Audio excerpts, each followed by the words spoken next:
ഇന്നൊരു പേറ്റിലേഹ്യത്തിൻ്റെ വീഡിയോ ആണ് കേട്ടോ. അപ്പോൾ പ്രസവം കഴിഞ്ഞാൽ പേറ്റിലേഹ്യം ഭൂരിപക്ഷം ആൾക്കാർക്ക് നിർബന്ധമാണ്. അപ്പോൾ അതിനായിട്ട് 4 കിലോ ശർക്കര ഞാൻ ഉരുക്കി മാറ്റി വയ്ക്കുന്നുണ്ട്.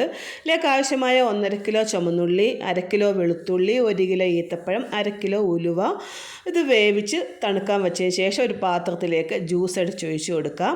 ഇനി 4 തേങ്ങയുടെ പാലും കൂടി എടുത്ത് വെച്ചിട്ടുണ്ടോ. ഇതിലേക്ക് നമുക്ക് 1/2 കിലോ നവരേരി കുതിർത്തത് അരച്ച് ഒഴിച്ച് കൊടുക്കണം. അതിനുശേഷം അണ്ടിയും ബദവും, അതായത് 250 ഗ്രാം വീതം ഉണ്ട് കേട്ടോ. അണ്ടിയും ബദവും കൂടി കുതിർത്ത് അരച്ചതും കൂടി ഒഴിച്ച് കൊടുക്കുക.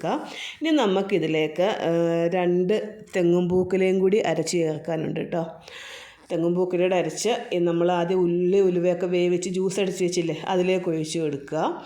അതിന് ശേഷം നമുക്കിതിലേക്ക് കുറച്ച് കൂവപ്പൊടി ഇട്ട് കൊടുക്കണം. അപ്പോൾ ഞാനൊരു 150 ഗ്രാം കൂവപ്പൊടി ഇട്ട് കൊടുത്തിട്ടുണ്ട്. 500 ഗ്രാം പേറ്റിലേഹ്യത്തിൻ്റെ പൊടിയും എടുത്തിട്ടുണ്ട്. അപ്പോൾ ഈ മരുന്നാണ് ഇതിൻ്റെ ഹൈലൈറ്റ്. ഇത് നമുക്ക് ആയുർവേദശാലയിലൊക്കെ ഇതിൻ്റെ പൊടിയായിട്ട് കിട്ടും. നമ്മുടെ ആവശ്യമുള്ള തൂക്കത്തിനനുസരിച്ച് കിട്ടും കേട്ടോ.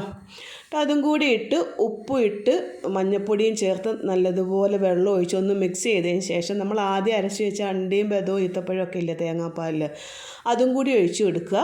ഉരുക്കി വെച്ച ശർക്കരയും കൂടി ഒഴിച്ച് കൊടുത്ത് നന്നായി ഒന്ന് മിക്സ് ചെയ്തതിന് ശേഷം നമുക്ക് വലിയൊരു ഉള്ളിലോട്ട് ഒഴിച്ച് ഒന്ന് ഇളക്കി വേവിച്ചെടുക്കാറുണ്ട് കേട്ടോ. അപ്പോൾ ഇത് കൈവിടാതെ ഇളക്കണം, കുറേ നേരം ഇളക്കണം കേട്ടോ. ഈ മരുന്നുണ്ടാക്കി വരുമ്പോൾ തന്നെ ഒരു 3 മണിക്കൂർ 4 മണിക്കൂറോളം ആവുന്നുണ്ട്.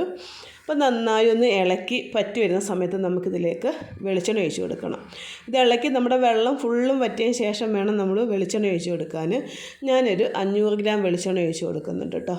വെളിച്ചെണ്ണ ഒഴിച്ച് കൊടുത്ത് നല്ലപോലെ ഇളക്കി നല്ല മിക്സായി വരുമ്പം നമ്മൾ ആദ്യം വെള്ളം വറ്റിയില്ല, അതേപോലെ വറ്റും. അതിന് ശേഷം നമ്മളൊരു 500 ഗ്രാം നെയ്യും കൂടി ഒഴിച്ച് കൊടുത്ത് നന്നായിട്ടൊന്ന് ഇളക്കി മിക്സ് ചെയ്യണം. ഇളക്കി ഒന്ന് നല്ലപോലെ ഒന്ന് ഇളക്കി ഇതാ ഈ പരുവത്തിലാക്കി എടുക്കണം കേട്ടോ. ഇതിന് ശേഷം നമുക്കിനി ഇതിനകത്ത് നല്ലതുപോലെ ഇളക്കി കൊടുക്കുമ്പോഴാണ് ഈ എണ്ണ തെളിഞ്ഞ് വരുന്നത്.